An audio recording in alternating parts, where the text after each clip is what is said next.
We are back at Riverfront Stadium. Side of a doubleheader tonight between the Cards and the Reds. Cardinals lost the first game 14-13. There's the line score. No errors, although there probably could have been one charged on the final play of the game.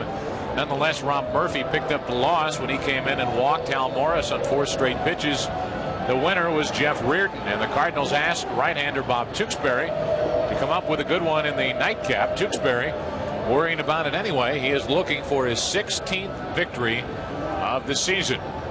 He will face a Cincinnati lineup, but first we will take a look at the Cardinal lineup as Joe Torre has juggled a few things but stays pretty much the same. Here's his lineup, brought to you by Southwest Airlines. Just plain smart. Geronimo Pena will make the start at second base, leading off.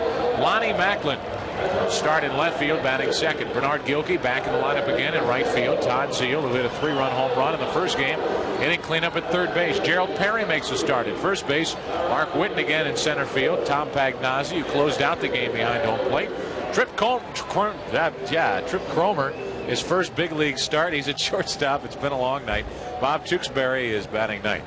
Here's the defense for the Reds. Howard in left, Brumfield in center, Tim Costo in right. Pretty much the same infield with Sabo, Branson, Samuel, and Morris, with the exception being the catcher Wilson. Larry Lubers, a right-hander, is on the mound. Big, lanky right-hander who has already faced the Cardinals once this season. And Lubers gets set to face the Cardinals in the second game of this doubleheader with a record of 2-3 and ERA of 4.72. Well, Larry is a native of the Cincinnati area. Grew up 10 minutes from the ballpark on the Kentucky side and went to the University of Kentucky. He is 6'6" and weighs 190 pounds. There's Trip Cromer, Omar Olivares playing around with the rookie. There's Ronan in the foreground of your picture and trying to get Cromer ready for this big league start, the first of his career.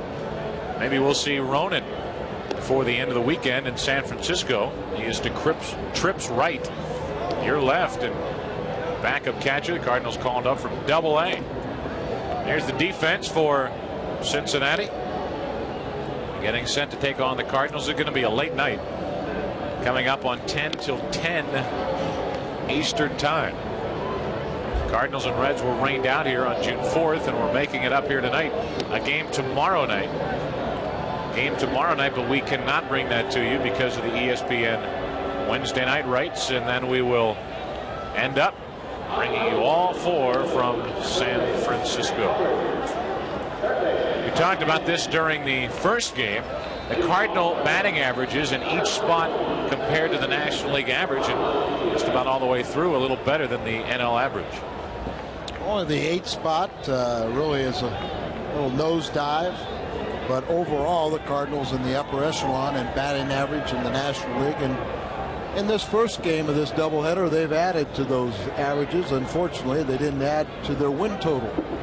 Geronimo Pena leads it off against Larry Lubers in the first pitch. Good fastball, strike one. For some reason that fastball looked about 150 miles an hour compared to some of them we saw in the first game. Geronimo Pena was in the first game as a pinch hitter and bounced into a force out. Ball and a strike. Again, it'll be Pena, then Macklin, then Gilkey for the Cardinals in the first inning. Larry Lubers, one of the young right-handers in the rotation for the Reds these days. 1-1 to Pena. And Geronimo jumps ahead on the count. First start for Pena in quite a while, since he broke his foot in a freak accident during batting practice. Went on a short rehab assignment. He's back, and he is even with the count, 2-2 now. On that rehab assignment, Pena did not hit very well, under 200, and towards the end of it, he did pull a hamstring muscle. And he is still not running very well at all. A couple of home runs this season for Pena. 19 RBIs, the 2-2 pitch. Full count. 11 stolen bases for Geronimo. See how the pitching fares in the nightcap of this doubleheader. 3-2 pitch. Right back at him, a leadoff walk. That was one thing that dominated game one, was a lot of bad pitching, the walks were not very good. There were 10 walks in the first game to go along with all the hits. Lonnie Macklin digs in. First game did provide Lonnie a chance to pick up his first big league hit, and he did. The hit in the 6th inning. So Lonnie 1 out of 4 while at Louisville. Macklin was hitting .277 when he got the call. 4 home runs, 18 RBIs, a check on Pena. 36 hits. Excuse me, 13 walks. 36 hit, 13 walks, and a hit batter in the first game. 2-0 the count on Macklin. Well, that's what you saw. You mentioned the bad pitching, and the numbers indicate that, but not only the walks, but the amount of times that pitchers fell behind hitters. Seemingly every at bat. 2-0 the count. Pena at first, and Macklin tests out Branson. Nice play for one, and no chance for the double play. Branson at shortstop got his feet tangled up a little bit, but got the force out at second base. 6-4. Branson did some nice fielding plays in the first game. He was going towards center field, and there's where you're talking about getting his feet tangled up a little bit. Does get the force play. And so Gilkey digs in with 1 on, 1 out. Lonnie Macklin, fellow St. Louisan, on at first. Bernard, .310 with 14 home runs, 63 runs batted in.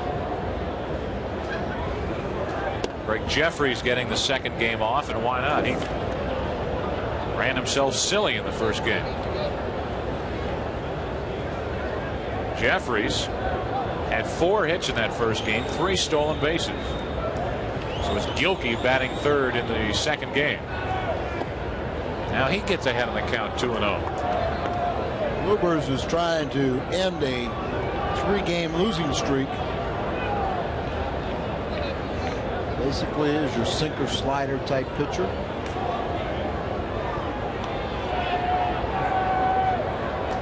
Gilkey into center field, well hit. Brumfield on the run. Nice play, 2 out. Mentioned it in game 1. He looks like he can handle himself in center field. Got a good jump and made that play look very easy. Now the key is getting that good jump. And fastball and right down the middle. He goes back on the ball, reaches up to the last second, hauls it in. The throw back to the infield. That'll bring in Zeal, .287 hitter. Hit a home run in the first game, giving him 13, has 87 RBIs. Strike 1.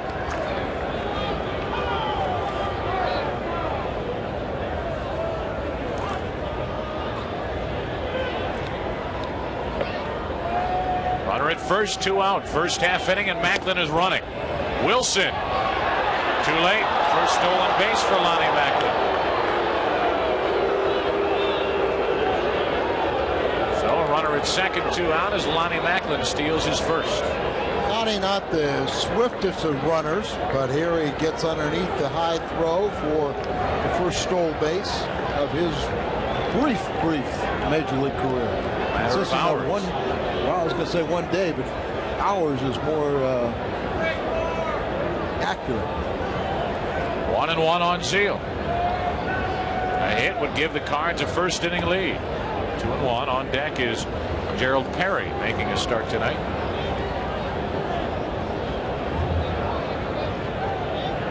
In the first game, the Reds and Cardinals combined to use 15 pitchers, a new major league record for a 9-inning game. St. Louis tied a major league record by using 8 pitchers.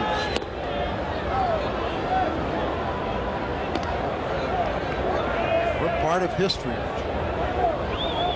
And the Cardinal Television Network set a record by using 18 local breaks. A modern television record. Congratulations. Here comes a 3-1 pitch to Zeal. Runner at second, 2 out.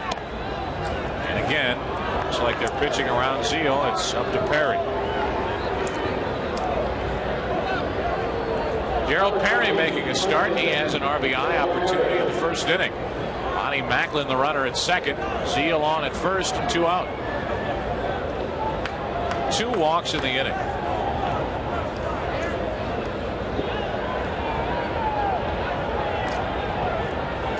Perry, 295. Most of that done as a pinch hitter. 2 on, 2 out. Up the middle. Going to be tough to score. Macklin. Brumfield has a good arm, and they hold it. And it's a good thing they did.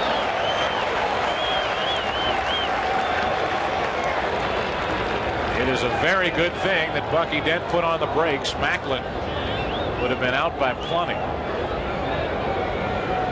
Ball shot up in here, and a good jump by the center fielder comes in. Look at the low trajectory throw, and Macklin would have been out.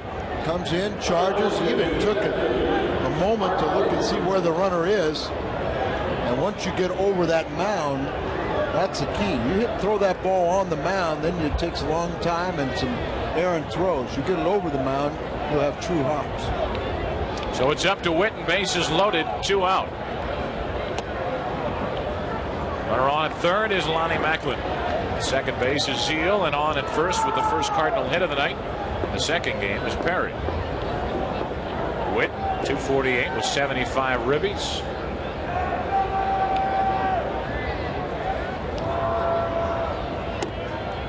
Now he's ahead on the count, 2-0.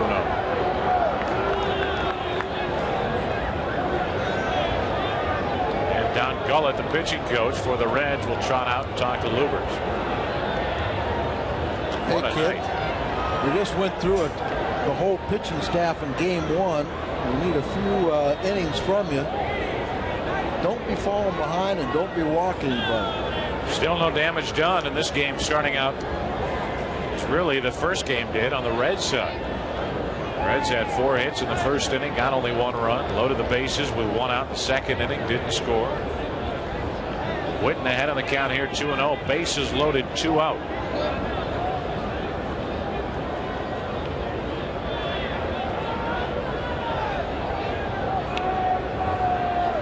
2-0 pitch to Whitten. That is a smash into left center field, way back, and a grand slam. Mark Whitten, it's 4-0 St. Louis. The 4th grand slam of the year by the Cardinals.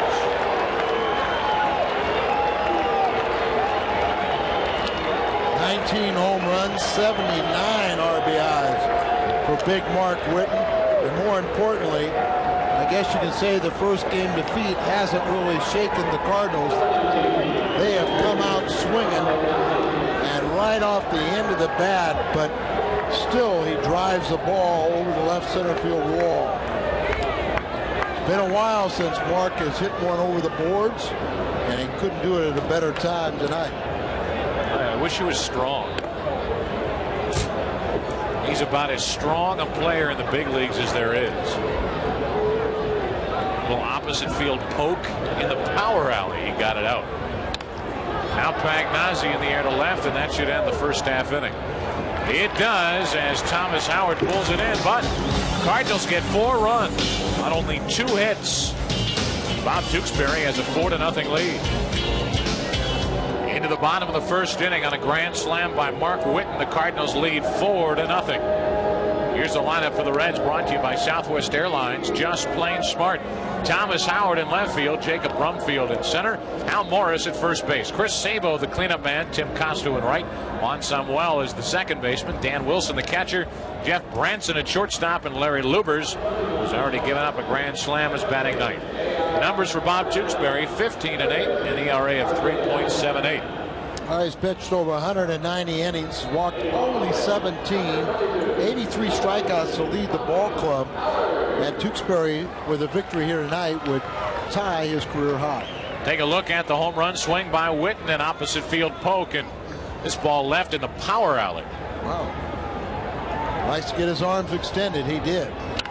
Howard fouls the first pitch out of play, strike 1. Thomas Howard entered the first game midway through, had a double, pinch hit double, a walk, and then later grounded out.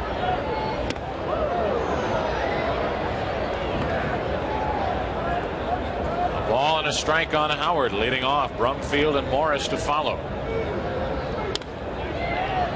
Strike 2.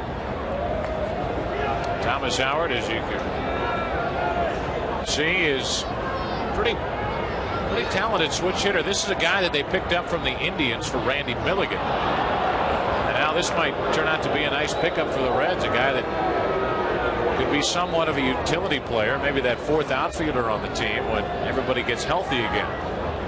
Still rather young, in his late 20s. Switch hitter. Well, he's shown that he can hit the ball a little bit and can be a very valuable addition to this Reds team. They usually don't have trouble finding hitters, do they? No. Full count on Howard. Leading off, and Tewksbury. He wouldn't want the leadoff man, would he? It's almost past his bedtime, isn't it? When was the last time Tewksbury walked the leadoff hitter of the game? That's the kind of night it's been. Well, that really is rare. Very rare when he ever walks the leadoff man in an inning. But to do the leadoff man of a game, well, that's the first time I can remember ever seeing it in Tewksbury's Cardinal career. So Howard at first, nobody out, and the batter is Jacob Brumfield. 270 hitter. In the first game, Brumfield had 3 hits and a walk. To third, fair ball, extra bases. Howard will move to third. Macklin digs it out of the corner. It's a double, and it's second and third, nobody out.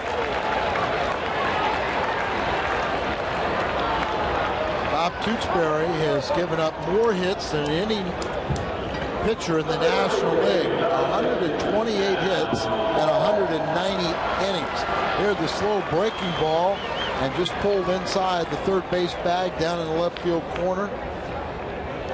It was off the railing there, and Macklin cuts it off. Runners at second and third, and now you start getting into the dangerous part of the Reds order.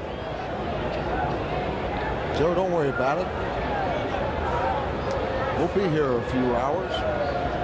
Morris down the line, but that's going to slice foul.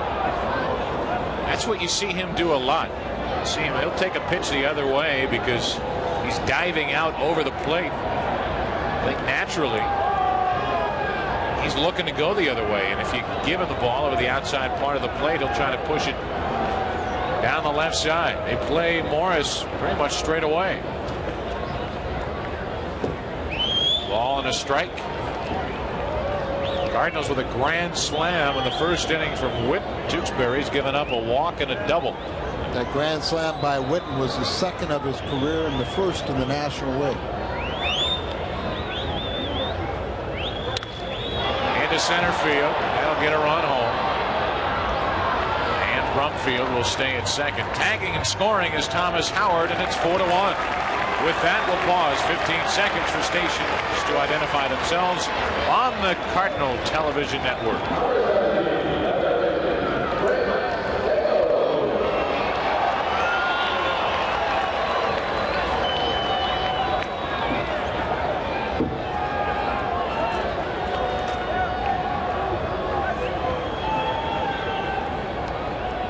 Cardinals, bottom of the first inning after the Cardinals lost the first game 14-13. Sabo, runner trying to steal third. Pagnozzi, throw is low into left field, and to score is Brumfield, and it's 4-2. And that's got to be an error. Shield tried to short hop it, and the first error of the night, period. So giving a stolen base here, and you see Pags throwing it down, and Todd just going after it. Ball goes short, hops him over his glove and into left field, and the runner comes around to score. Third error of the season by Pagnozzi. And the bases are empty for Sabo. 1 out. The 1-1 pitch into center field. Whitten there. 2 out.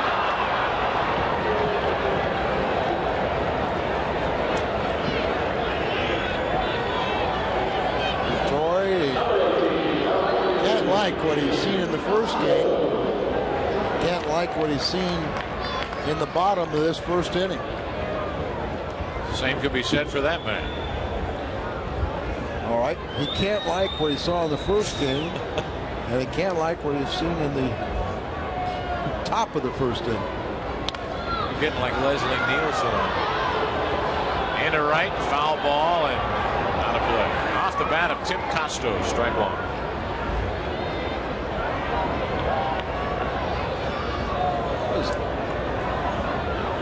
Costo, what is he, 9 for?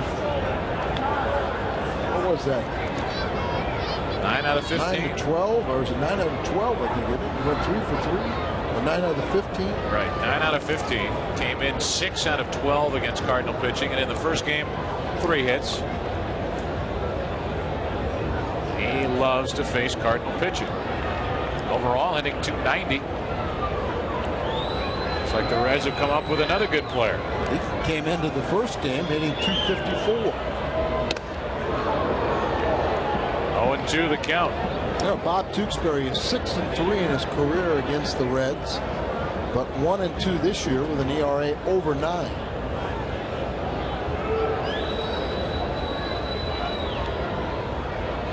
Up and in gets Costo off the plate a little bit. Ball one. It's getting near Bob Tewksbury's son's Griffin's bedtime. I'm sure he's staying up for this one. Pena throws out Costo. A long first inning is complete. 4-2 Cardinals. Second inning, 4-2 St. Louis, and a grand slam by Mark Whiten. Trip Cromer leads it off. He's 0 for 1 in the big leagues. Grounded out in the first game. And a third for Sabo. Going to be tough. Got it. Or he can play third. He doesn't have an arm that'll knock you over when you see it, but he is accurate, and he gets rid of it in a hurry. Cromer, you see how wide he stands, trying to keep him just from reaching out too far in front. Now look at this play by Sabo. Over the head, flat-footed once again, and he throws out his man. Here's Tewksbury. Bob hitting .210. He worked in his pool over the offseason, swinging the bat underwater, trying to work on his hand speed. Not really for hitting, but it ended up helping his hitting. Did it to really work on his wrists and his hands for pitching more than hitting, but it's turned out to make the difference, and he is 13 out of 62.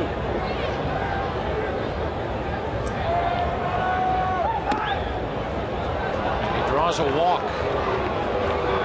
A 1-out walk. Looking at the numbers by Luber, he has now walked 23 while striking out 21. That's 23 walks and 49 innings pitched. That's more walks than Tewksbury's had all year.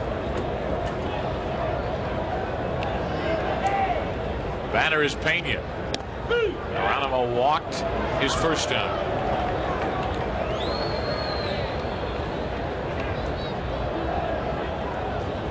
Pena trying to prove that he's healthy. Making his first start since coming off the disabled list. Couldn't catch up. 0-2.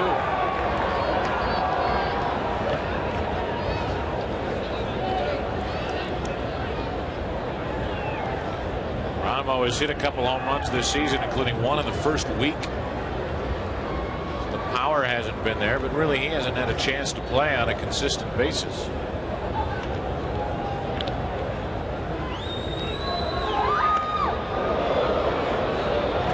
Got away. Ball one. Cromer led off. He grounded to third. Tewksbury drew a walk. And now it's Pena.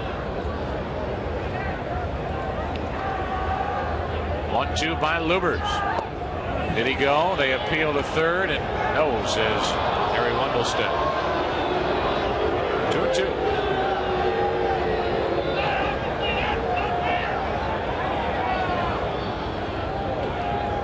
outfield, giving Pena the left center field alley. Geronimo just trying to get aboard. The 2-2 pitch.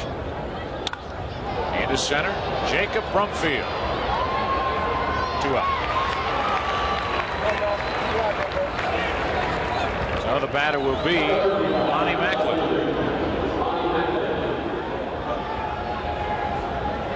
Macklin reached on a force out his first time, stole second, and scored on the grand slam by Whitten.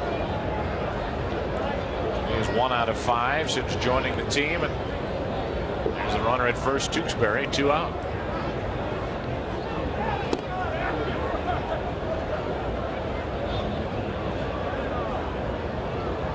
Lonnie Macklin, spring training, and in years past wore number 51, or a number of Willie McGee, but that is now occupied by Lee Guterman. So he's number 55. Not a very good outfield number. And have to earn a lower number. He's in on the count here, 2-0.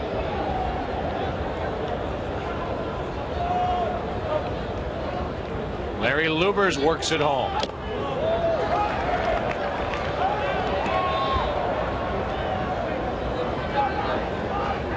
Lubers was the 8th draft choice of the Reds in the June 1990 free agent draft. And Macklin pulls it foul past Jack Hubbard and past first base.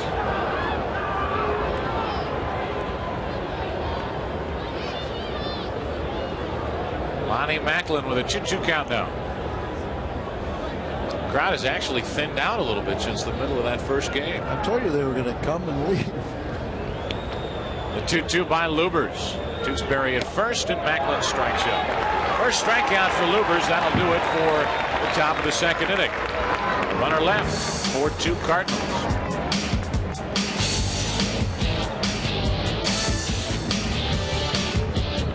On Sunday, October 3rd, the Cardinals play the Phillies, and it's Fan Appreciation Day at the ballpark.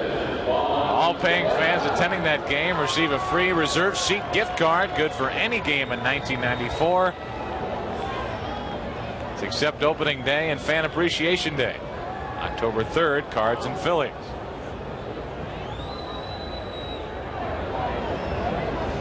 Leading it off is Juan Samuel. 4-2 Cardinals, and Sammy looks at a strike. Sammy had 4 RBIs in the first game, including a 3-run home run.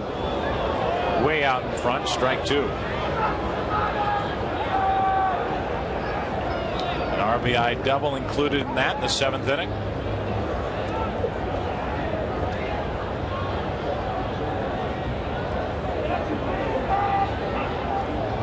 Just as Tewksbury is about to work at home, time granted to Samuel. Wilson and Branson to follow.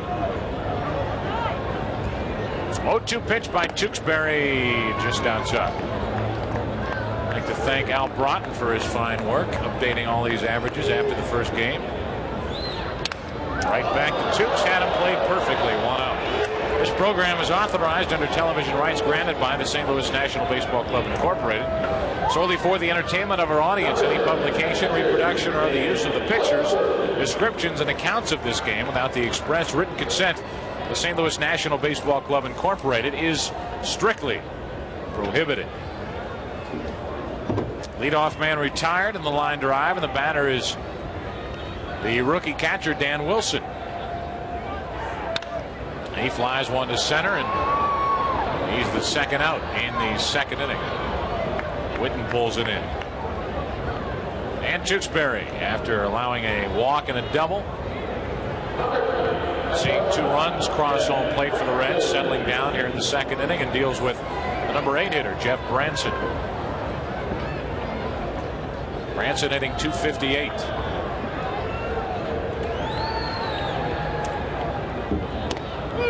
Which would strike 1 from Tewksbury. 3 home runs for this shortstop. 18 RBIs. 0-2.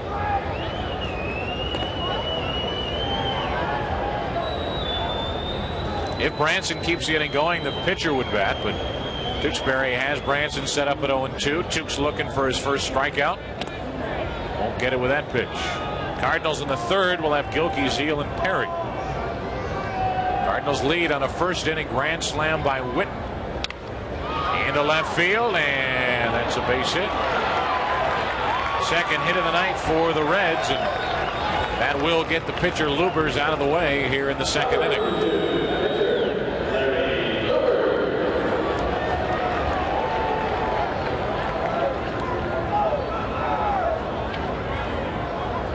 Always nice to get that 8th hitter up so you can have the pitcher leading off. But show the replay on the board here. Alan Branson didn't know that ball had dropped in for a hit. He hit the ball. He took a couple of steps and stopped, and then ended up getting down to first base and keeps the inning going for Lubers.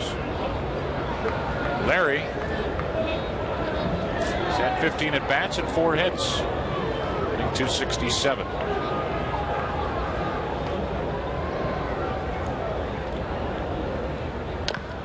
And Trip Cromer gets the high hop, throws him out. And that'll do it for the Reds in the second. After 2 here at Riverfront, game number 2. Cardinals lead Cincinnati 4-2.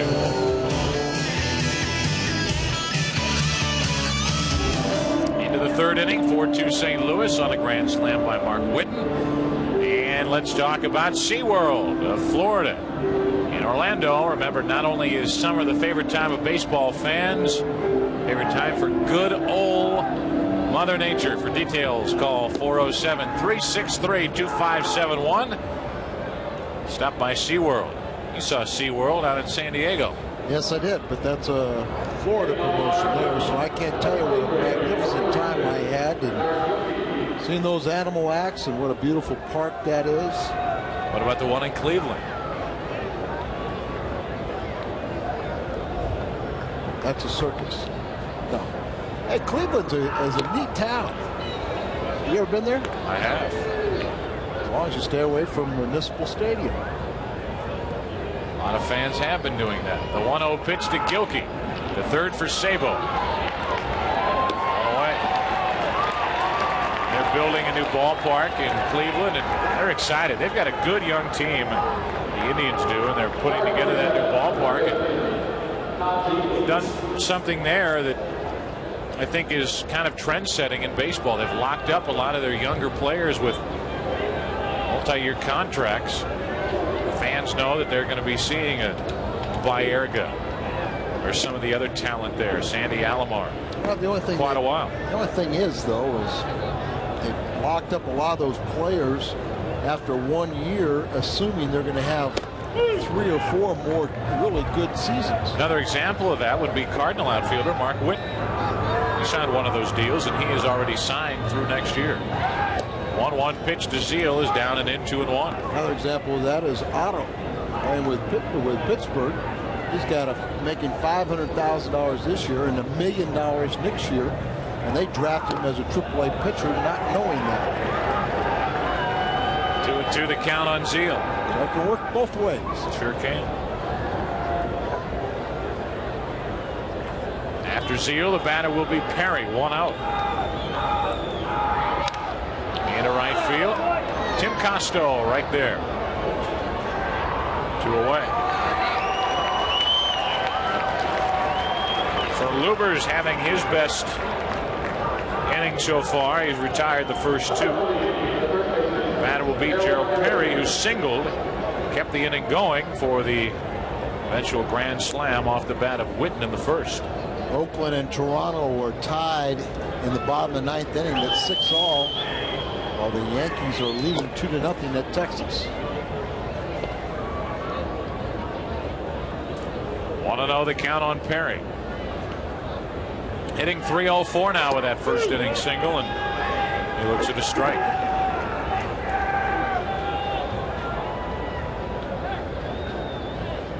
Larry Lubers in the third inning, trying to have a 1-2-3 frame. What a swing by Perry. Strike 2. Goodness, look at this cut. Gerald Perry is saying, okay, I'm going to get a pitch and I'm going to knock it out of the stadium, and swings through it. A little high, 2-2. Up on the scoreboard, they're showing that Gerald Perry is the nephew of former Major League first baseman Dan Dreesen. played many years here for the Reds in his 15-year playing career. There you have it. And the Cardinals. Yep. For the tail end in '87. Filled in for the injured Jack Clark. 3-2 pitch to Perry. Got it. Second strikeout for Lubers in his first 1-2-3 inning. Bottom of the third inning rolls around. Top of the order coming up for the Reds. Cards lead 4-2. Into the bottom of the third inning, 4-2 St. Louis, and Thomas Howard leads it off. Thomas drew a walk his first time. Hitting .302, 3 home runs, 8 RBIs is the Cincinnati outfielder. 1-0 pitch. Got him on the fly ball to center. Whitten, one away. On Saturday, October 2nd, the Cards will meet the Phillies, and it's Kellogg's Major League Mascot Day at the ballpark. All fans attending that 1:15 game will meet mascots from other Major League ball clubs, along with Tony the Tiger and Fred Bird. Fred Bird's always there, courtesy of Kellogg's. Kellogg's Major League Mascot Day, October 2nd. The Cards host the Phillies. One of Al Rabowski's favorite days of the ball. The favorite day. The favorite day. The favorite day. Jacob Brumfield looks at ball one high. And after that game, I invite the fans to come over to St. Louis Live, where the Leukemia Society is having a promotion. What a play by Tewksbury. And he got Brumfield by 8 feet. He got rid of that one in a blink. Tewksbury almost stumbles coming off this mound so quickly. Pounces on that ball. Got a little more time than he thought, but makes a fine play. Off balance throw and gets his man. 2 out, nobody on for Hal Morris. Like I thought, both starting pitchers are taking advantage of these tired position players. Their arms are weary. They swung the lumber so many times in the first game. Hal Morris with an important walk in the 9th inning of game 1 against the left-hander Murphy. That was a big at bat. A failed effort by Rob Murphy. And Morris came around to score the go-ahead run, the 14th run, the winning run, and that made a loser out of Murphy. 1-1 pitch, dances low. Now Morris is going to be a good one. For many years, he's still his late 20s, 28. So he has a long future ahead of him, you would imagine, here in Cincinnati.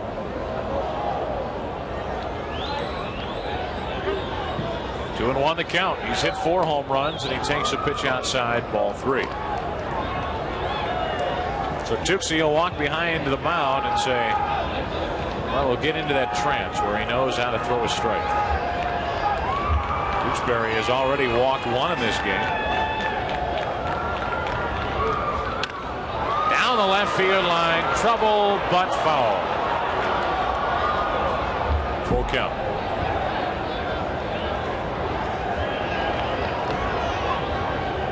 Talked about Hal Morris going the other way. He's dangerous that way. He stands well off the plate, strides into the ball. To me, Joe, most of the time when you see a batter that stands so far off the plate, they're telling you they want the ball away from him. You can say the same for Whitten. Oh yeah, Whitten, very much so. 3-2 pitch, base hit. Pena was turned in an odd angle and couldn't get up at all to grab that ball. A 2-out hit from Morris. Exactly right. If Pena just would have jumped straight up, he catches this ball easily. But he was turned to the side, and the ball eludes him. He just would have backed up and squared away, squared around to home plate. He catches that ball. The way he was moving over his shoulder, he couldn't get up. The batter is Sabo, tying run at the plate. Strike 1. Sabo his first time fly to center. Hitting .272 is the Cincinnati third baseman.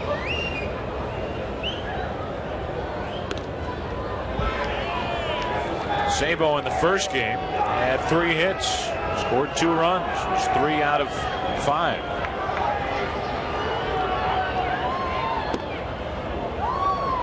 Ball and a strike. Bob Tewksbury working on win number 16.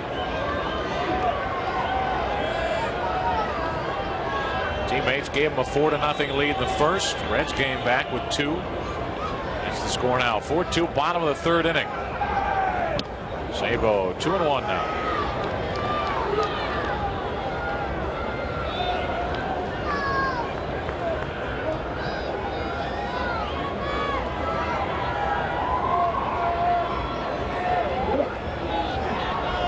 Morris gets a look from Bob Tewksbury. Jack Buck will join you for the 4th, 5th, and 6th. Tewksbury trying to get us into the 4th inning right here. 2-1 pitch to Sabo. 2-2.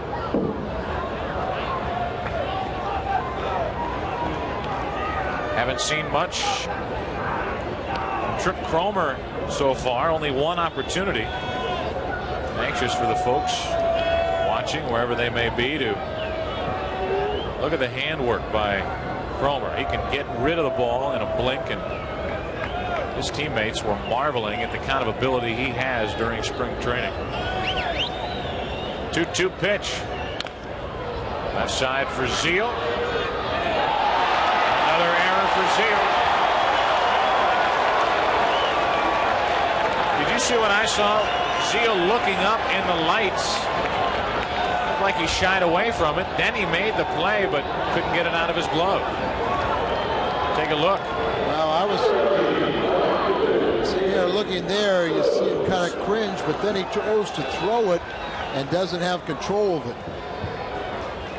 Simply another error. No disguising it at all. Second error of the night for the Cardinals, and not mistaken, that's 28 for Zeal. It is 28.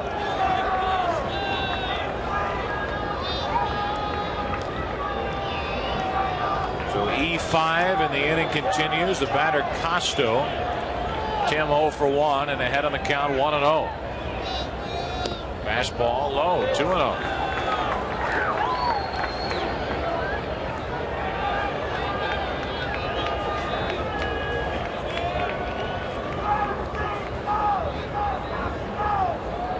No errors in the first game.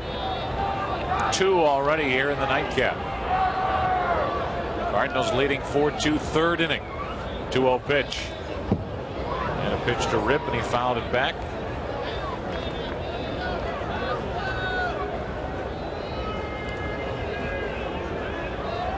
Cardinals have the right pitcher going in the second game of a doubleheader. Tewksbury, who works rapidly and who more times than not gives you a lot of innings to work with. After the Cardinals used 8 pitchers in the first game. They need some innings out of Tewksbury. Down the right field line. Is that going to stay fair? Nope. 2-2. Not much foul territory down there, so it's either in the seats or chances are good it's fair. Joe, there's been some speculation as to Tewksbury and whether he'll be back with the Cardinals.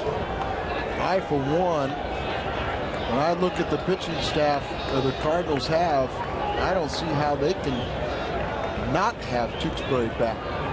You need him to anchor the staff when he's on the field, but more importantly, what a contribution he makes when he's sitting on the bench and helping some of these young pitchers. He's like another coach for Joe Torre and Joe Coleman. 2-2 on Costo. Full count, and the runners will take off with this next pitch. So there's a break for Cincinnati, especially with Hal Morris, the runner at second base. Might give him the advantage he needs to score on a hit. 3-2 the count on Costo. He's hit 3 home runs. He's the go-ahead run at the plate. Cardinals leading 4-2, and a breaking ball struck him out. Tewksbury pitches around the error. No runs, 1 hit, 1 error, 2 left. Reds have left 2, and after 3, Cardinals lead it 4-2. Tewksbury looking for number 16. He's got a long way to go in a 4-2 game. Here's that last strike to Costo. Big breaking ball, and the big right-handed swinger was looking for something else, and he threw him off the off-speed pitch. Well, Mark Whiten now has 79 runs batted in. Hit his 19th home run with 2 out in the first. Base it loaded. Now the pitch in the dirt, ball 2. Remember that grand slam that Dal Maxfield hit up in Montreal, Kerry Park? Sure do. They asked him what he remembered about that grand slam. He said, well, as I remember, the bases were loaded at the time.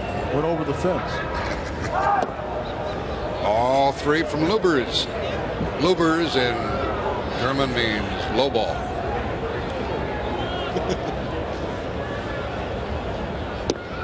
Strike 3-1. Whiten's home run was his 19th of the year. Popped him up. Foul ball. Sabo. Well, that's 6 in a row retired by this pitcher. What have you observed about this Cincinnati hurler? Anything? Well, he's got a very live arm. He has a good sinking fastball, pretty good velocity with it, with a slider. And if you're patient, the question is, will he throw you enough strikes? He's already walked 3, but he has settled down. And he's upstairs with that one to Pagnazzi, who flied to left his first time. Lubers is from this area. Born in Cincinnati, lives in Kentucky. 1 ball, 1 strike. We're in the 4th inning, 4-2 Cards. That first game over yet? I'm not sure, Jack. I'm still shell-shocked from it. 14-13. And they didn't give an error on that last play. No. I thought that Whitten was going to catch the ball when he first hit it. Well, I thought he had a good shot at catching it. I don't think he saw it or something. Yeah, he must not have saw it. And then you said, okay, it's going to fall in front of him. And with his throwing arm, you know he's at the worst, it was going to still be tied. Yeah. There's Whitten. The ball bounced by him, and they ruled it. The next look out. They ruled it an extra base hit, and 2 runs batted in. But the pitch from Todd Burns was a terrible pitch right down the middle, right? Right down the middle. And that's why I was surprised that somehow the ball fooled him, because he's playing center field. It was right down the middle. It's a line drive right to him. But he played it off over towards the right field. Pagnazzi stays up there with a foul ball. Cardinals playing their 138th game of the year. 24 to go after this one. Jack, I think there's a few other spots in that game we could pick on, too. Oh, yeah. The play, here's Pagnazzi dunking one into right. It's going to be caught by Costello. That's 7 in a row by Lubers. The play at the plate where they threw Pena out. That was a big one. Well, it was apparent that he's not running. The one that they ruled a hit that Zeal kicked in the 8th inning when they scored 3 times. That was a big play. Mr. Cromer was late. Tripp is 0 for 2 with the bat in the big leagues. He has a nice, easy swing, a very wide stance. He's late again. Strike 2. 2 tall, lanky competitors going out each other. That wide stance is to keep him from getting out over the plate, lunging. He got blown away. That's the 3rd strikeout for Lubers, who has retired 8 in a row. And the score remains 4-2 Cardinals in the middle of the 4th.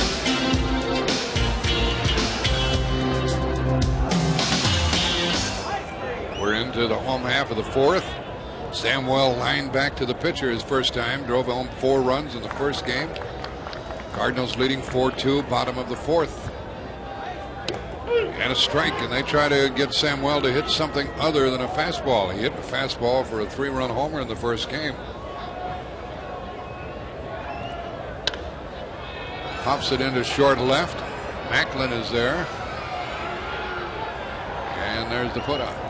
Jack, that was a fastball there, but the location was up and in. Where the real key was, it was getting the head of his breaking ball on the first pitch. And off of Tewksbury, oftentimes batter will sit there and say he's a breaking ball pitcher, but Tewksbury's throwing, averaging over almost about 70% fastballs this year. And his fastball has a little zip to it, a little bit more than you think. And he varies the speed of his pitches so well And his fastball appears to be faster than it really is. Here's ball 1 to Wilson. Pagnozzi's doing the catching. There's a strike. This batter, a heck of an athlete at the University of Minnesota. He's a gopher.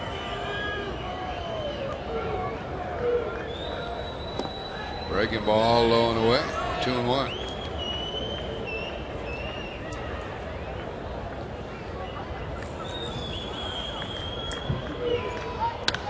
Into right field. Chasing Gilkey back for the catch. 2 out. A lot of people thought the University of Minnesota was going to be tough in the Big Ten this year, and they might be in football, but they lost to Penn State in their first engagement of the year. Dan Wilson from the University of Minnesota. 2 out. Here's Jeff Branson. He singled a little flare into left field his first time. And he pokes one foul. Did you enjoy the game last night? Yeah, well, I was looking forward to it, and it was nice to get back into football again. I was disappointed in the Dallas defense. I was impressed with Washington. They did a lot of things right. And the Super Bowl defending champions have a lot of work to do.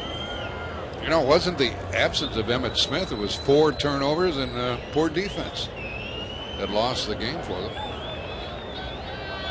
And Dallas is still pretty good with Aikman and Novacek and Michael Irvin. They're still pretty good. They're going to play Buffalo next week. Bouncing ball, Pena. Hey, it's a 1-2-3 inning after 4. Cardinals, after losing 14-13, lead it 4-2.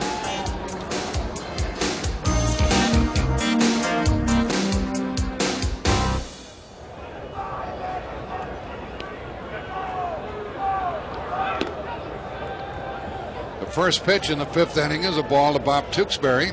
The pitcher leads off for each club here in the 5th. Cards on top 4-2. And ball 2. And Al Raboski said it earlier. You got to give this pitcher a chance to pitch himself into trouble. He struck out 3 and walked 3. Walked the pitcher earlier. Wouldn't do it again, would he? 2-1. Well, he's starting to settle down a little bit now, as he is last man to reach against him was Tewksbury on the walk. There's ball 3. Tewksbury has 13 hits. Hey, Philadelphia lost to the Cubs. Montreal came from behind and beat Colorado. There's ball 4, and as Tewksbury walks, let's look at the standings in the National League East. And I'll ask you again, Al Raboski, do you think Montreal has a chance? No. I don't like them because of all the youngsters they have. Well, they're playing pretty good, aren't they? Well, they definitely are, Jack. And, of course, the same thing you could say is, let's see if they get close, how much pressure is put on Montreal. Yeah, well, it makes you kick yourself that the Cardinals haven't had a stronger kick down the line. Here's Pena, and he chased a bad ball. Jack, the Cardinals are 4 games under 500 since the All-Star break. That's not good. That's what, you know, so it's not just been the last couple weeks. It's been the whole second half. Pena has walked and flied out in the dirt, and Tewksbury scoots down to second. A walk and a wild pitch.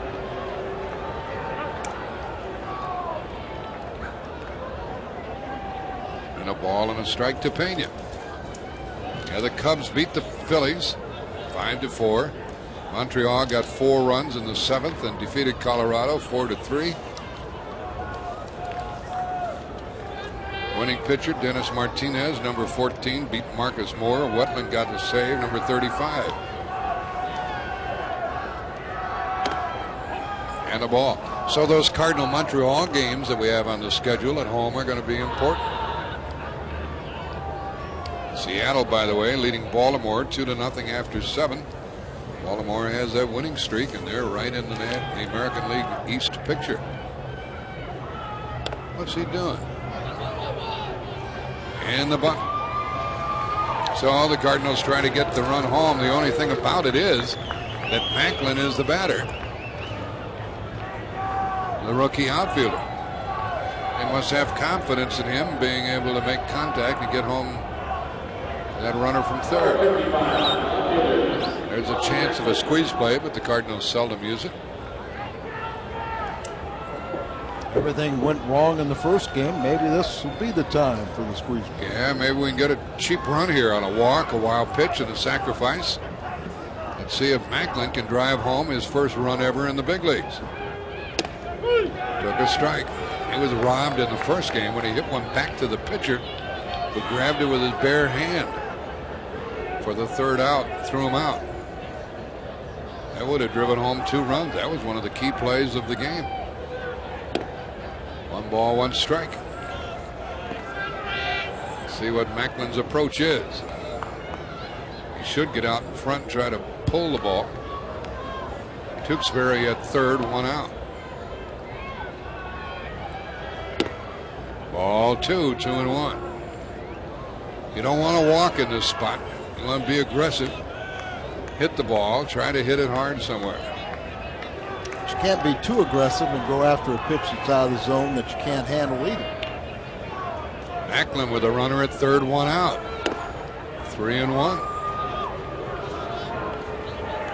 Lubers throws the ball hard, but that strike zone is elusive to him. He is walk 4. And that fly ball is going to get the run home.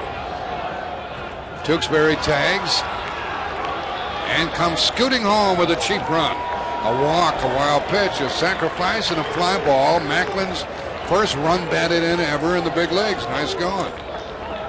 Got his first hit in the first game. Joe Torre applauding his efforts here with the sac fly. And the Cardinals now lead 5-2. That's what I meant on that 3-1 pitch. He didn't want to walk. Right. You knew he was going to come to him. And he did come to him, eased up a little bit. And Lonnie got the sacrifice fly. First in the big leagues. 2 out in the inning and a ball to Gilkey. So the 4th walk issued by Lubers costs him a run. And it's 5-2 Cardinals. They made 5 runs on 2 hits. 5 runs on 2 hits.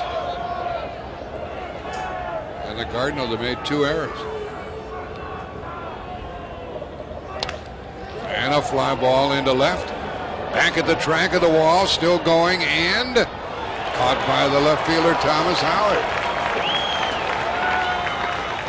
That's the final out in the Cardinal 5th. Gilkey almost had himself something, but the Cards pick up a run and lead 5-2. Pinch hitter to start the home half of the 5th inning against Tukes, who's retired 4 in a row. Some of the folks have left. It's coming up on 11 o'clock here in Ohio, Riverfront Stadium. They didn't have a very big crowd to start with. And some people who weren't even here have left. Right, Al? That's right. Here's a strike to Tubbs. This fellow was a pinch runner in the first game. Greg Tubbs. Jack, a few pitchers didn't show up in the first game either, did they? Well, that was bad stuff, wasn't it? 15 pitchers worked in the first game. That set a major league record. Did it? And the Cardinals set a major league record with 8 pitchers employed in a 9-inning game. That was a record? 2 balls and a strike to Tubbs. And a chopper foul, 2-2. They had the pitch count on that. Did you get that? We'll get the pitch count. It was 300 and some. Oh, really? Oh. 300 and some pitches. Here it's 5-2 in the 5th inning.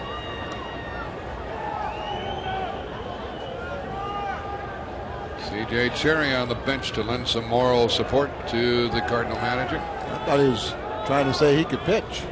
C.J. their traveling secretary. 2-2 the count to the leadoff hitter. Batting for the pitcher, Lubers. And a foul out of play. Mike Anderson, a right-hander, is going to pitch in this ball game. Where'd he come from? He was called up today. Lubers, 5 innings, gave 5 runs and 2 hits. Walked 4, struck out 3. Now it's 3-2. He's not going to walk this fella, is he? With a 3-run lead. Tubbs. Breaking ball, foul ball.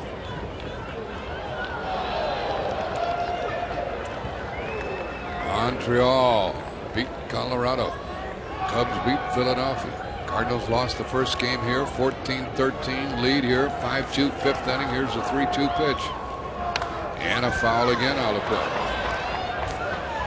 Tubbs with a good at bat. Greg Tubbs.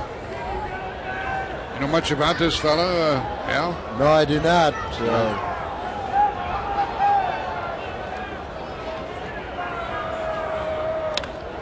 One to the shortstop, Cromer. Little flip for the out. Cromer spent spring training with the Cardinals, and he looks to be not affected by being in the big leagues. He is skinny, isn't he? He's 6'3" and 165 pounds. Red Chaney's his favorite player. That's about what Red looked like when he was a young player. One out here in the 5th inning. And the batter's Thomas Howard. He hits it back to Tukes. And out at first. Tewksbury can feel the position. Always has had that attribute. That's 6 in a row he's retired.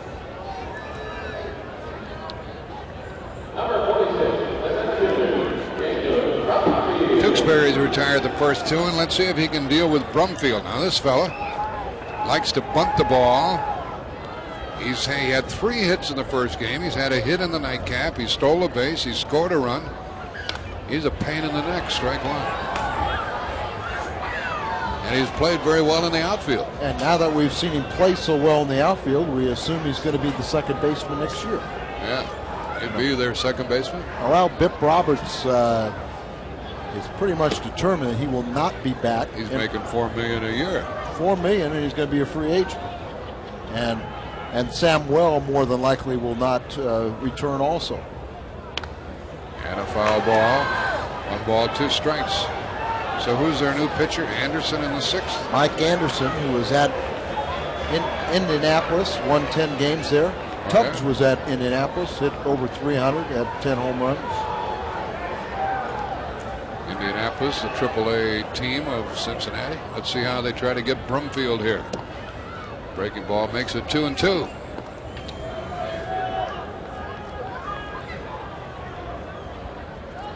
No score in the 2nd. Atlanta at Los Angeles. Pittsburgh leads 1-0 after 1 at San Francisco. Here's another 3-2 count. And leading by the score of 5-2. Tewksbury wants to make sure he makes the batter swing the bat. Well, Tewksbury could throw any of his pitches over 4 strike. And the easiest one is a fastball. And another hit. I'll be darned.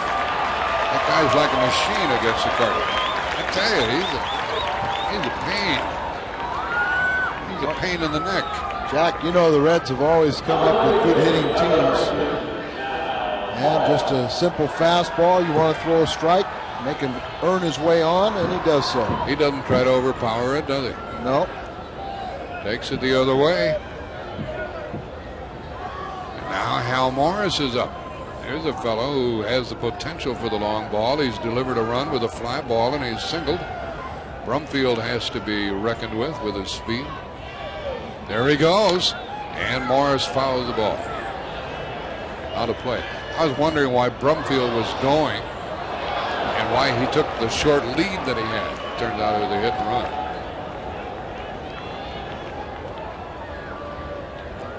Al Morris 0 for 3 in the first game with an RBI and also a run batted in here. Here's a fella hurt his hand when he rushed out to punch a pitcher. He paid the price. He was out for about half a year. That was in spring training too. Jose Mesa of the Cleveland Indians. Runner at first, 2 out. Strike 2. I was starting to think, I said, well, how could it be Cleveland? They have spring training in Arizona, but that's right. Cleveland was supposed to move to Homestead because of Hurricane Andrew. They did not settle into their new spring training home that was nearly destroyed. They were in Winter Haven. this spring. 0-2 to Morris. Gerald Perry playing first.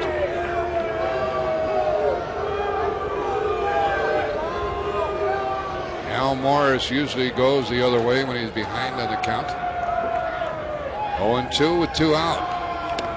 Strike, and the inning goes.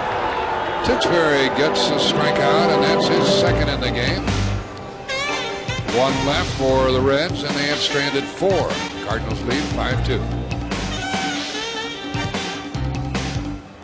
This fella left the French Foreign Legion to come here in Cincinnati and root for the Reds.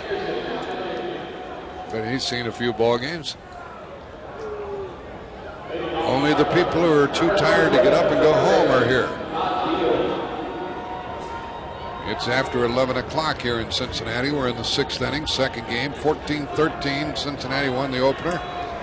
Here's Mike Anderson pitching for the Reds. Is this his debut, Al? Yes, it is. His major league debut. He was a 10-game winner, 10-6 ERA, a 3.75 at Indianapolis. Why didn't we see him in the first game? He must have just got here, huh?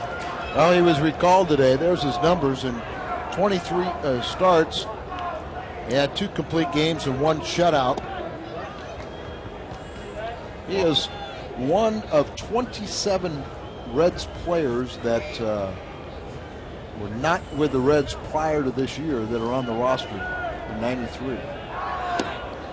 And the pitch inside, 2 balls and a strike. As Todd Zeile leads it off.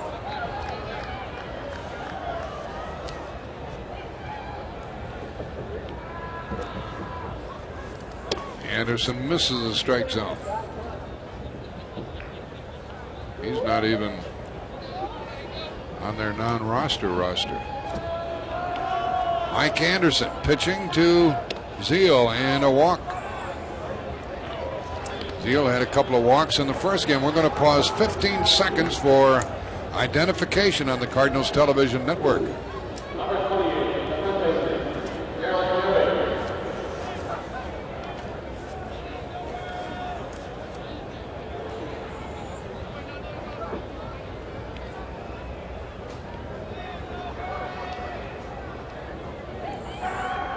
Todd Zeile being held at first base. Gerald Perry, the batter. Swung right through it. He's had a single. He scored a run. He struck out. That was against Lubers. Now Gerald is batting against Mike Anderson. In the 6th inning, 5-2 Cardinals in a light hitting affair. Cardinals have 5 runs on 2 hits. The Reds have 2 runs on 4 hits. Cardinals have been given 5 walks in this second game. 5 walks and 2 base hits.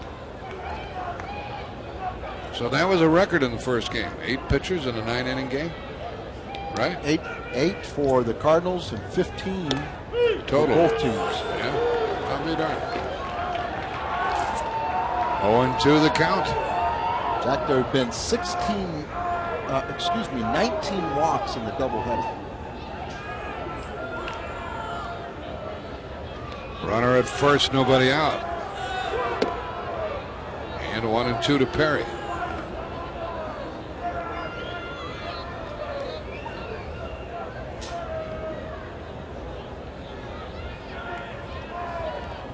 Cards could use some more runs in this friendly park.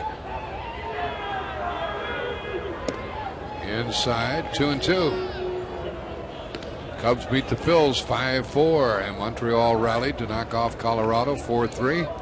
Pittsburgh leads 1-0 in the second at San Francisco, and Atlanta scoreless after 2 at LA. Mets lead Houston 3-2, 10 innings. In the bottom of the 10th. San Diego leads Florida 3-1 after 1. 3-2, and probably Zeile at first will go with the pitch.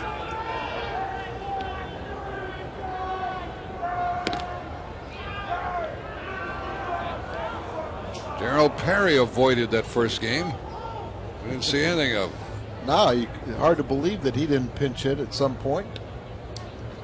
Cardinals had enough runs. There goes the runner, and there's ball 4. So this rookie pitcher has walked the first 2. And that's 6 walks given to the Cardinals, and it brings up Whitten, who had the grand slam in the first.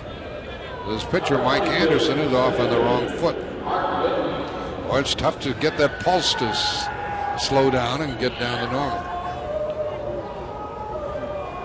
Well, if you want to stay in the big leagues, you better learn how to throw strikes. First two have reached. Whitten is 1 for 2. And he corks it into right center. That ball back of the track might go. He has hit another home run. And it is 8-2. And he has driven in 7 of the runs. That's number 19 for him. And it gives him 78 runs batted in. It's 20. Jack, 20 home runs now. And 82 RBIs. 7 RBIs on the night. A grand slam the first time. Now a 3-run home run here. He goes down and get this pitch away from him, lifts it over the right field wall. That's why I used the word friendly ballpark a moment ago. So 2 walks and a 3-run homer. He really didn't hit that ball that well, did he? No, he really just kind of reached for it. Golfed it. Reached for it and just lifted it, popped it out of here.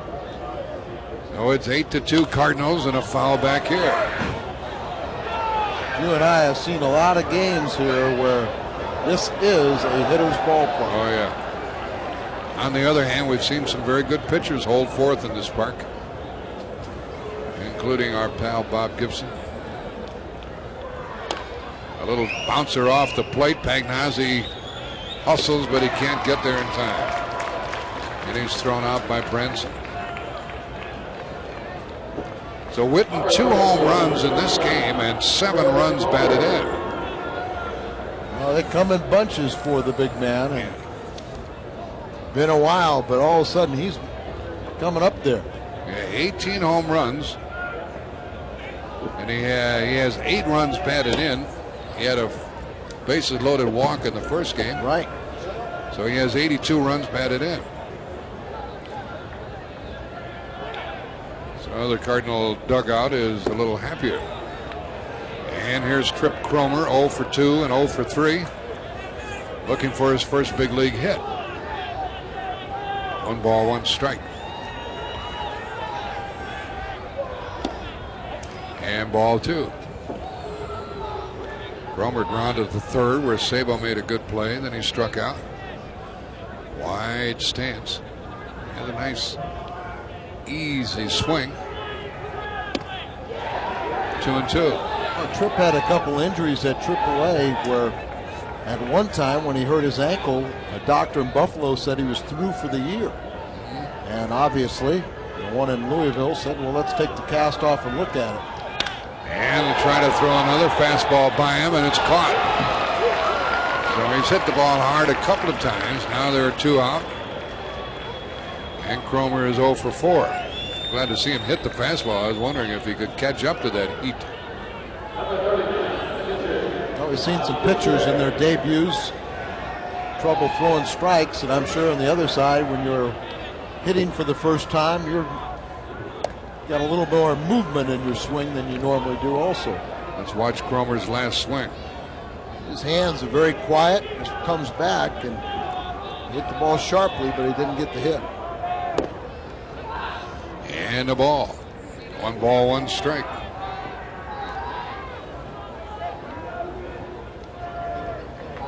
There are 2 out here in the 6th. The Cardinals lead at 8-2. Tewksbury, 1 ball, 2 strikes. He's walked twice and he scored a run. He's a good fielding pitcher. Keeps runners close enough. Takes care of himself with the bat. Has 13 hits. Pretty good bunter. So he can help himself in a lot of ways. And he took it low. 2-2. This pitcher is Mike Anderson. This is his first game in the big leagues. And that's ball 3. Tewksbury has already walked twice. Trying to wear him out on the bases.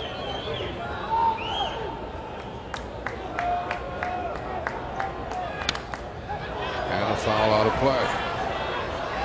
Remember the Cardinals had a Mike Anderson? Yeah, an outfielder. Outfielder in the 70s. Yeah. From South Carolina. Yeah.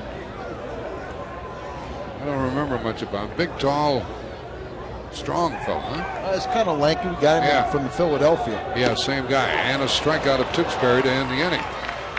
3 runs on 1 hit. You know, the Cardinals have made 8 runs on 3 hits and lead 8-2.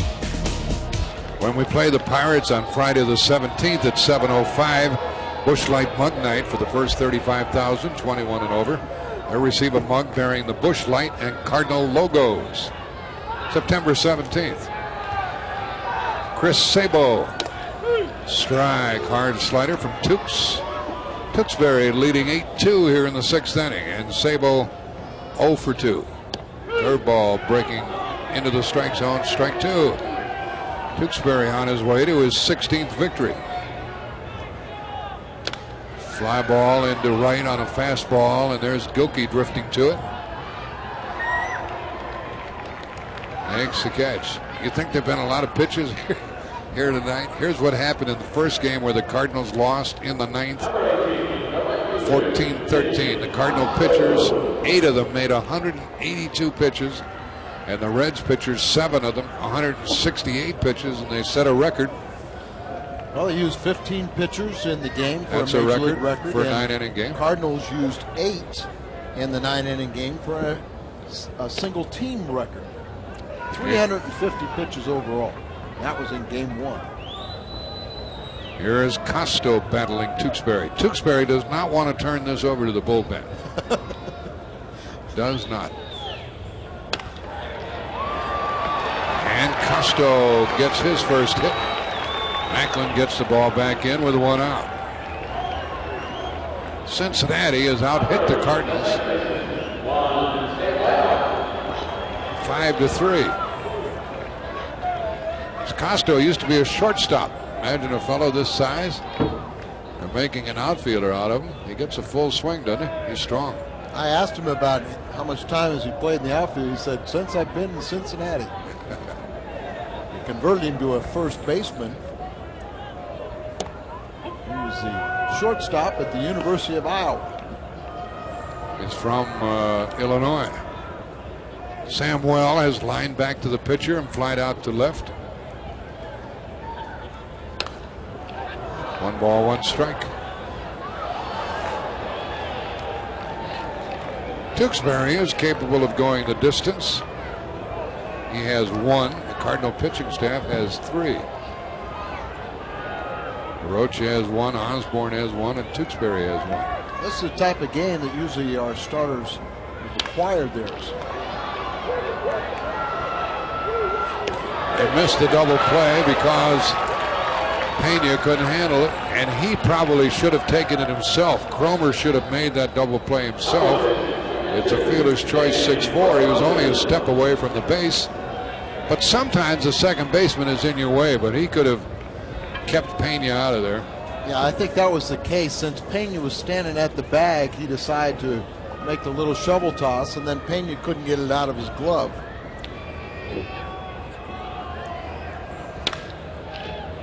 Playing a deep second base, Pena throws out Wilson to end the 6th inning, and the Cardinals still have their 6-run lead. It's 8-2. Cincinnati leaves a man. They have left 5, and the Cardinals will have the top of the order coming up in the 7th. There's a Bengals fan. They're about ready to take on the Indianapolis Colts, but we're in a Reds game. We go to the 7th inning, and the Cardinals leading Cincinnati 8-2. A lot of room for those kids to play in this ballpark. Not too many fans left for the end of this one.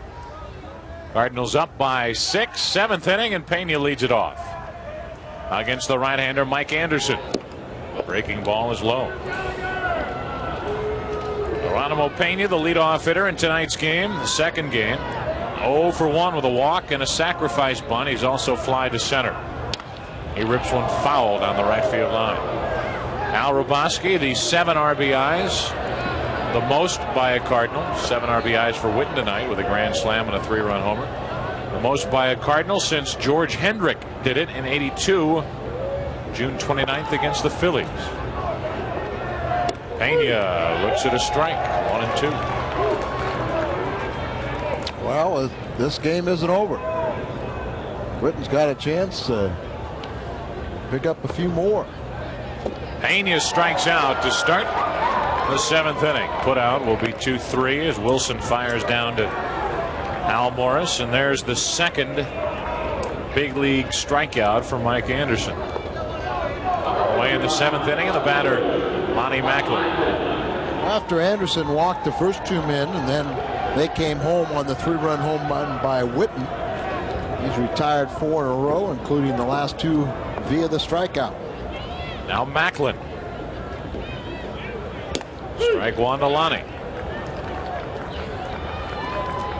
Anderson, who won 10 games at Louisville, has to be quite familiar with Macklin and vice versa.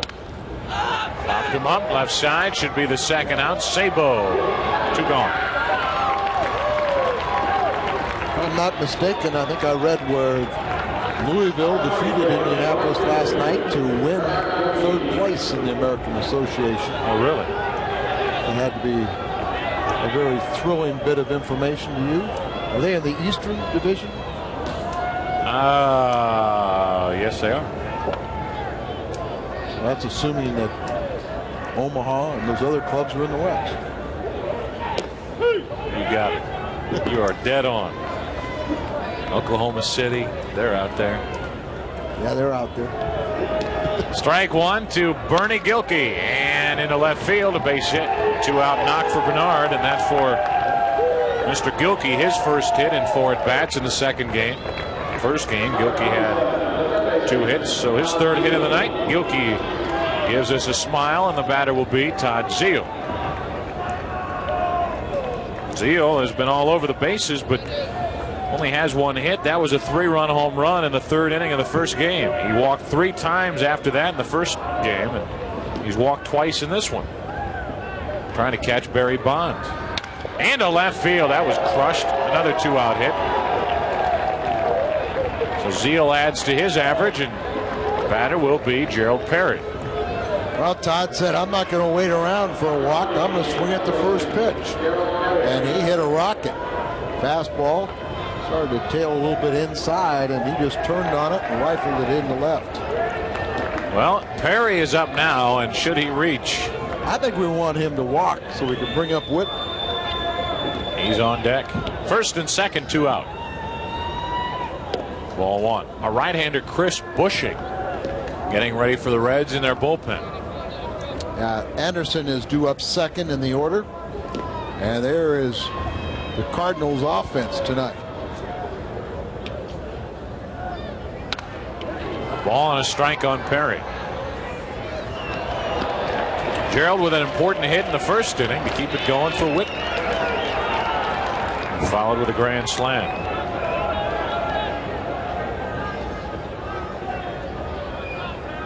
Two out hit by Gilkey, followed by a hit by Zeile, and now Perry. Head on the count 2-1, and you might get your wish. I'm hoping so. I'm sure Davy Johnson's even hoping. He'd like to just see him come up. Why not? The 2-1 by Anderson. Off the plate and foul, 2-2.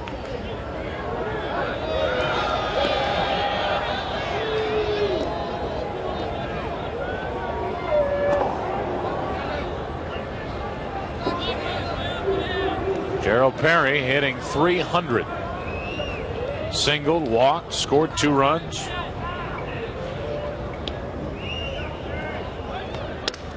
Look at that. The old swing and bunt. And Perry is aboard with a hit. Now Gilkey's trying to score, and he is safe at home plate. Got around the tag, and it's 9-2. What aggressive base running by Gilkey, and he scores. That going to be an RBI hit for Perry? I don't know. It's all one continuous motion. A little high breaking ball. Jamming breaks his bat. Sabo comes in here. It's a do-or-die play. He misses it. And then it's the do-or-die play at the plate.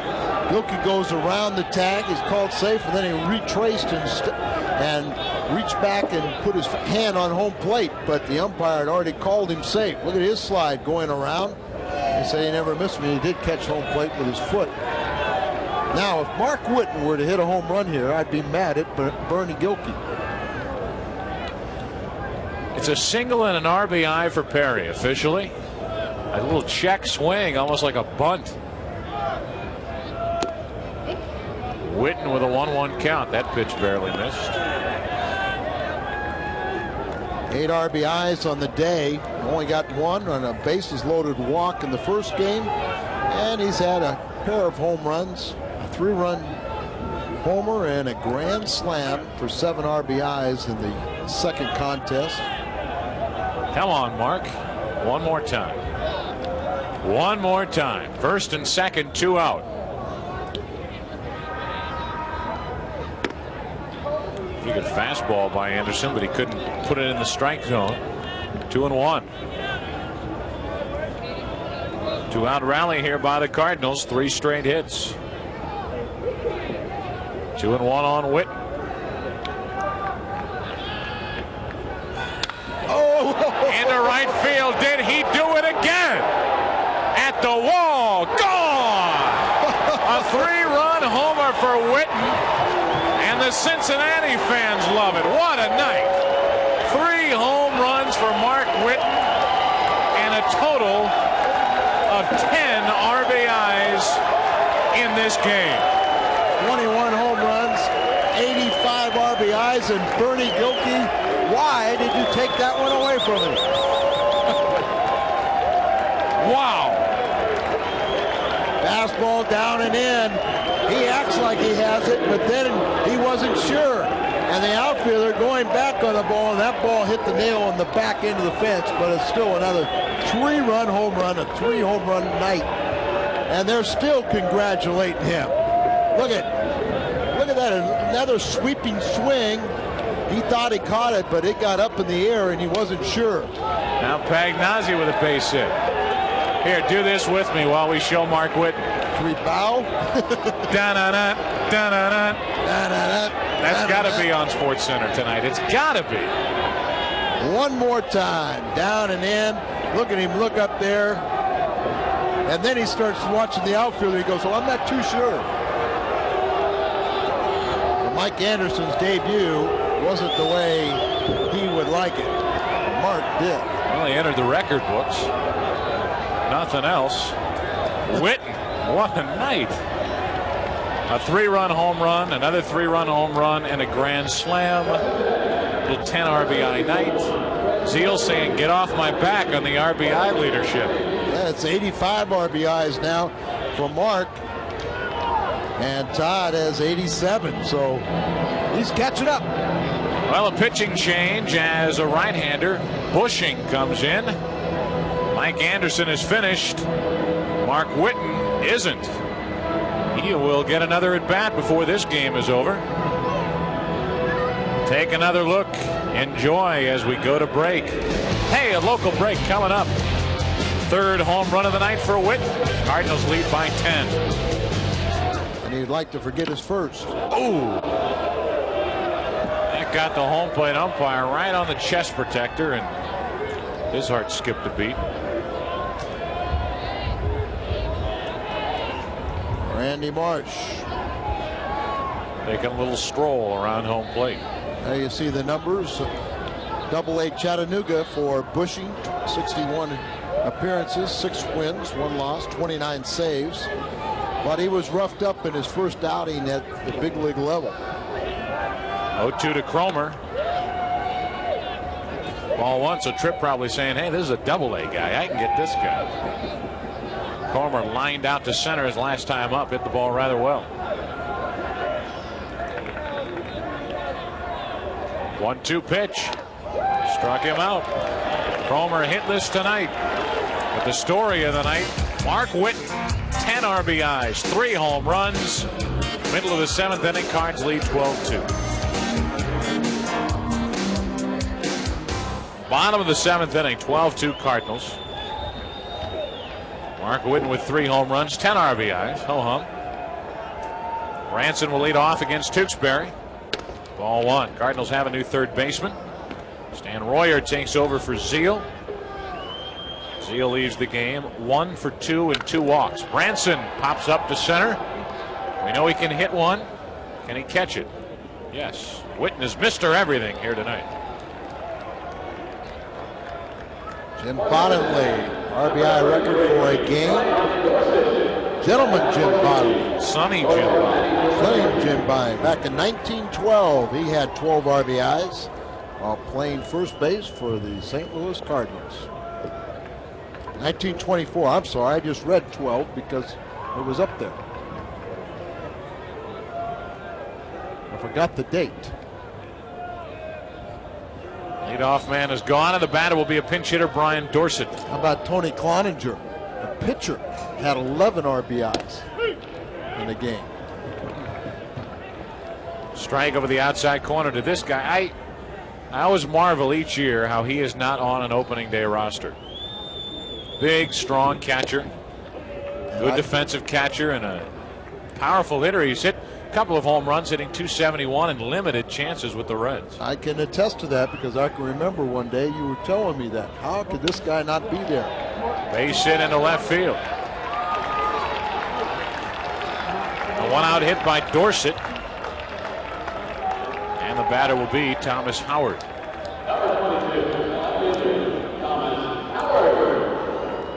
Howard steps in. He is 0 for 2 with a walk and a run scored.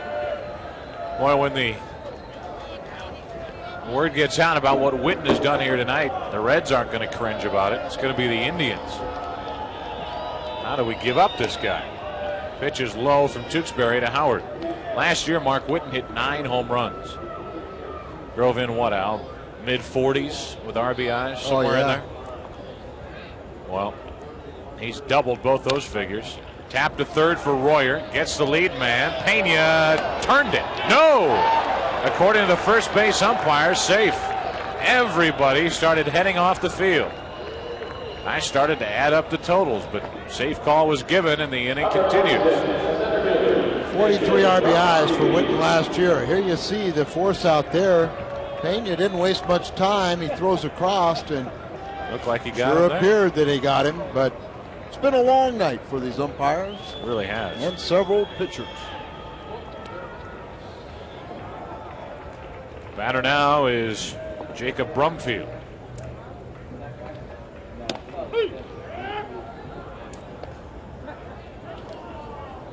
Strike one to Brumfield. Jacob in the second game is 2 out of 3 with a double and a single.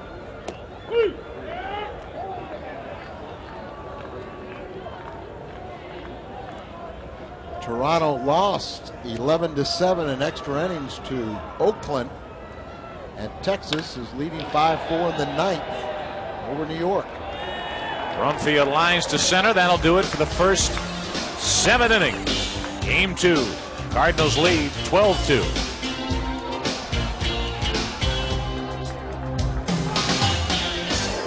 A number of changes as we go into the 8th inning. 12-2 St. Louis.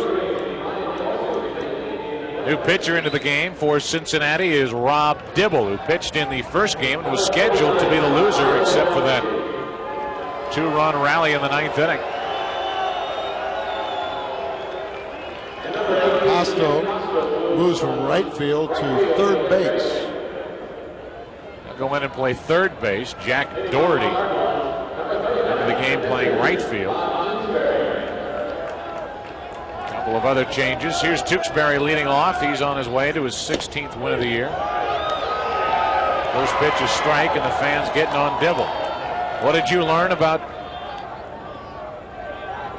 Rob Dibble? First pitch was a strike, and now a pitch outside.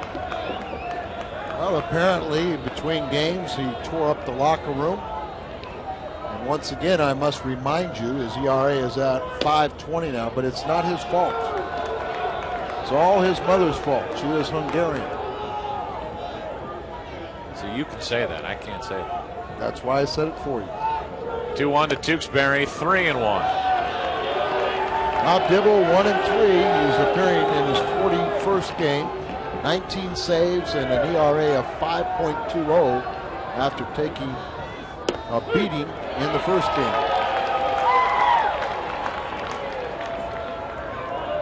Tewksbury has walked 2 times in this game and scored a run. Struck out his last time. Strikes out this time. Ball away.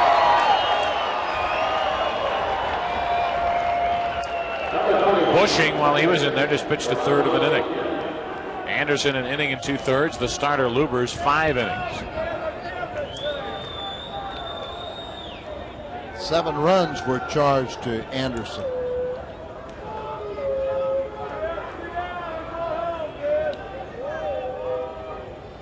Batter is Pena, and he looks at a strike.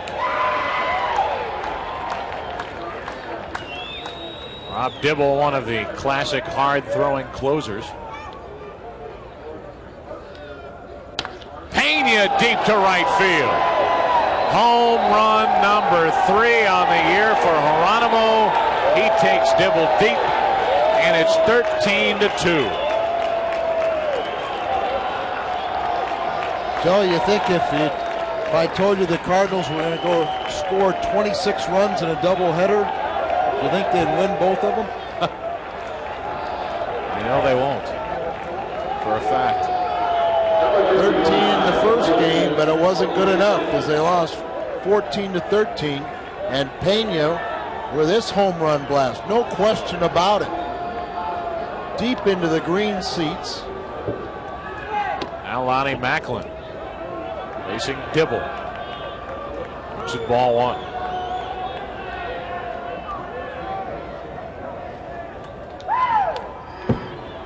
Couldn't catch up, a ball and a strike.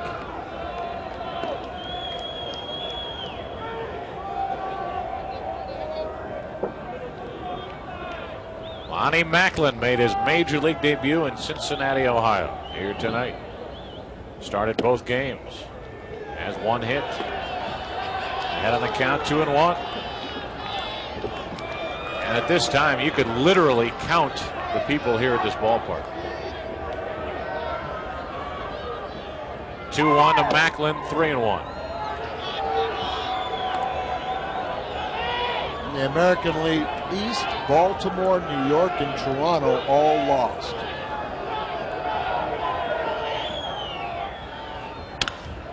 For the shortstop, Ranson throws out Macklin. 2 out. Brian Dorsett has stayed in the game and is playing first base. Jack Doherty is in right, and Gary Varsho is playing left field. Here's Gilkey. Bernard Singleton scored on an infield hit. He scored from second base on a ball hit by Perry his last time up. Out of play, strike 1.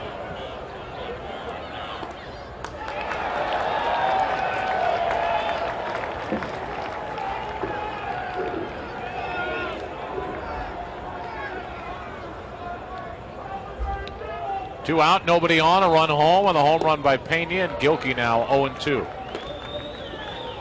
Bernard hitting .309. Dibble has given up a run. In the first game, he did not retire a batter and gave up 3 runs. Gilkey strikes out, and that'll do it for the Cards in the top of the 8th inning. 1 run, 1 hit. A home run by Pena. Pena went deep, and here's how Dibble looked.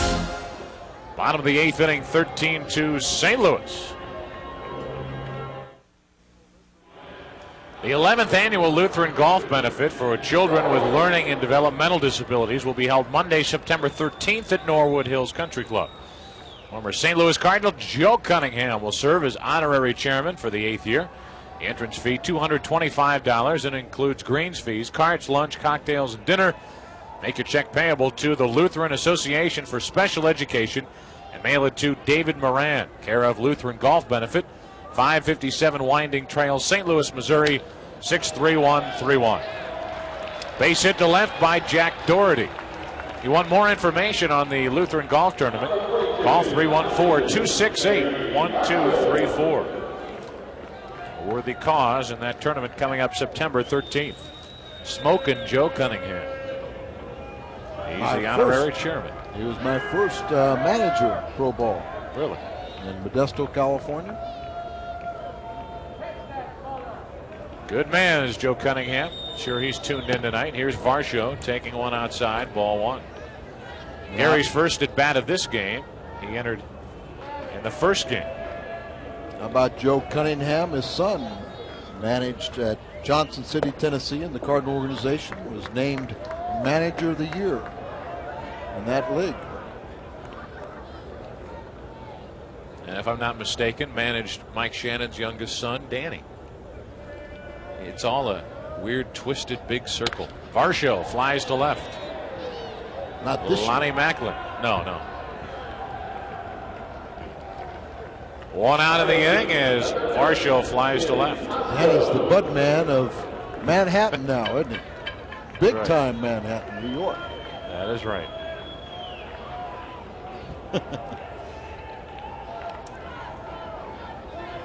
One away, runner at first, and the batter is Tim Costo. This guy is instant offense for the Reds when they play the Cardinals. 1 out of 3 in this game, 3 out of 3 in the first game.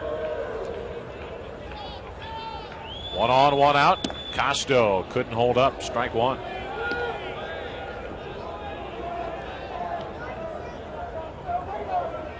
Cardinals in the 9th inning will have Royer, Perry, and Whitten, who already has 10 RBIs in this game. Stay tuned for that at bat. Strike 2 on Costo.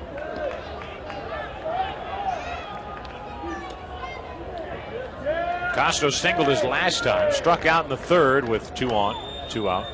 Struck out looking. At the time, the score was 4-2 Cardinals. And Costo grounded out to end the 1st inning.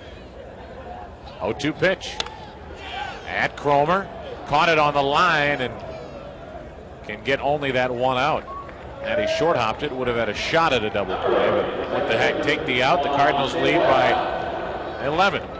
Their first big league start, I think you want to make sure you do everything proper. I don't think he wants to get too tricky. No. Batter is Samuel.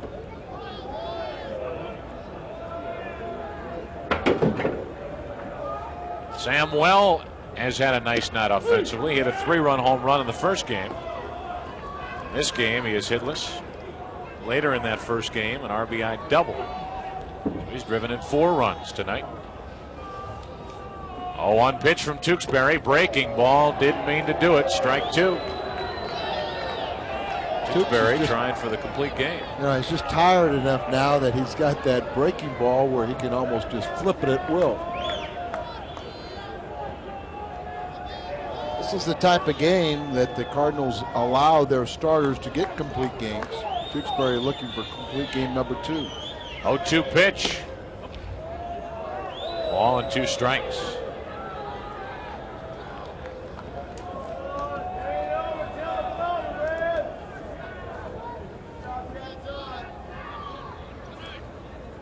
Tewksbury trying to get Samuel. Trying to pitch around the leadoff hit by Doherty. He got him. 3rd strikeout of the game for Tewksbury after 8 in Cincinnati. 10 RBIs by Whitten. Cards lead by 11. Time for another great moment in Cardinal history. The date, see if you can think back. September 7th, 1993. Mark Whiten hit 3 home runs in game 2 of a doubleheader in Cincinnati, driving in 10 runs. And then do you remember what happened the rest of that season? The Cards went undefeated and they won the National League East. The odds makers in Las Vegas are going crazy right now. Great moments in Cardinal history brought to you by Budweiser. Fresh, pure, natural, proud to be your Bud. We can have fun tonight. Second game of a doubleheader, a long night of baseball, but it's worth it. We may see history here tonight. Whitten will be up 3rd in the inning. Royer leads it off, and now he's in the hole 0-2. Did you get that? Because, see, that was actually tonight's game. That wasn't in the past. That was tonight. Did you get that? Tonight is almost in the past. Royer strikes out looking. You're right. Eastern time, we're 4 minutes away on the scoreboard clock from midnight. Royer batting for the first time in this game in place of Zeal. Strikes out, and that's the 3rd strikeout for Dibble. Batter is Perry. It's going to take Perry to get on base if Whitten wants to tie the all-time major league lead for RBIs. Well, he's on. That brings up Whitten. Although he misstated it.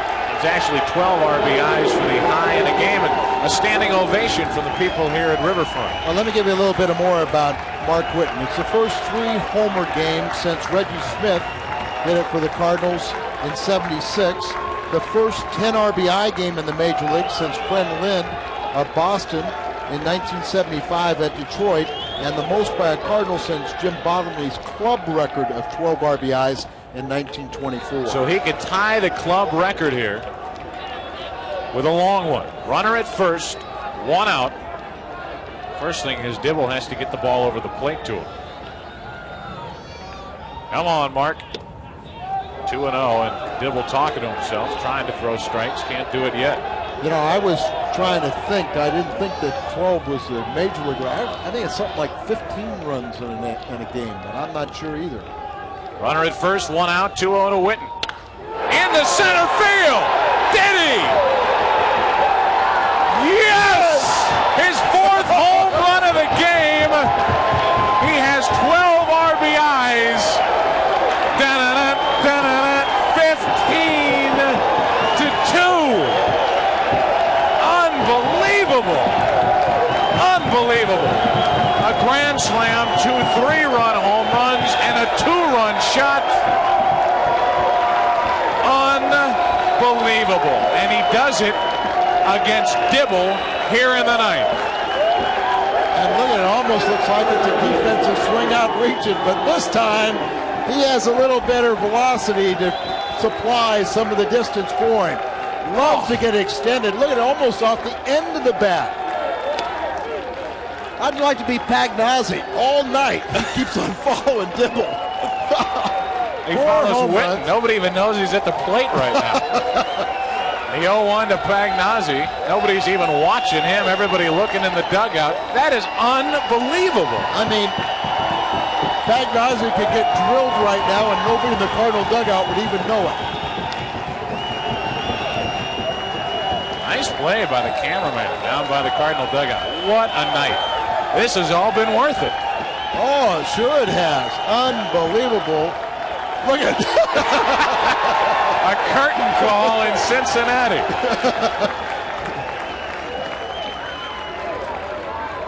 Well, what does Cleveland say now, Joe? Pagnozzi struck out, 2 out. And you know, Mark, I mean, that's about as much an expression as you ever see from him. Can you believe that? I'd like to see it more often. And so would he. Especially to come up in the 9th inning. He's already hit 3 home runs. He's facing Dibble.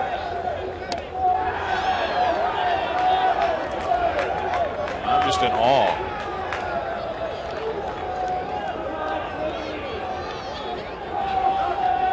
Two out, nobody on, and Cromer gives us a souvenir almost. Strike 2. Cromer. I was warning him. If you do that again, I'm going to have to show you I can do it too. Wow. Wow, wow. 0-2 to Cromer. Tripp strikes out again. Cromer struck out 3 times in this game and is 0 for 5. Mark Whiten has hit 4 home runs. Can't get over this. Into the bottom of the 9th inning, Cardinals lead by 13. Mark Whiten is the first St. Louis Cardinal ever to hit 4 home runs in a game, and he has tied the major league record of 12 runs batted in a game on this swing against Dibble. Out away from him, he loves to get his arms extended. It almost looked like it was too far off the end of the bat, but what can you say about this performance by Mark Whiten? Wow. I mean, unbelievable. 4 home runs, 12 RBIs in this game. And he had 1 more RBI on a bases loaded walk, 13 on the day. Meanwhile, Tewksbury is going for his 16th victory, trying for his 2nd complete game. I think he's going to make it. I think he's got a shot at it. 1-1 the count. This night is totally worthwhile now. It's been a long night of baseball. First game started at 5:30. It's now in a minute. I'm going to tell you how long it's been. The 1-2, and Wilson strikes out. First out, and Tewksbury strikes out his 4th batter. Mark Whiten is the first player in the big leagues to hit 4 home runs in a game since Bob Horner did it, obviously for the Braves in 1976. And I want to, maybe it was when he had 3 home runs a game. Either the 3 or the 4 home run game for Horner was in a losing cause. Oh, yeah.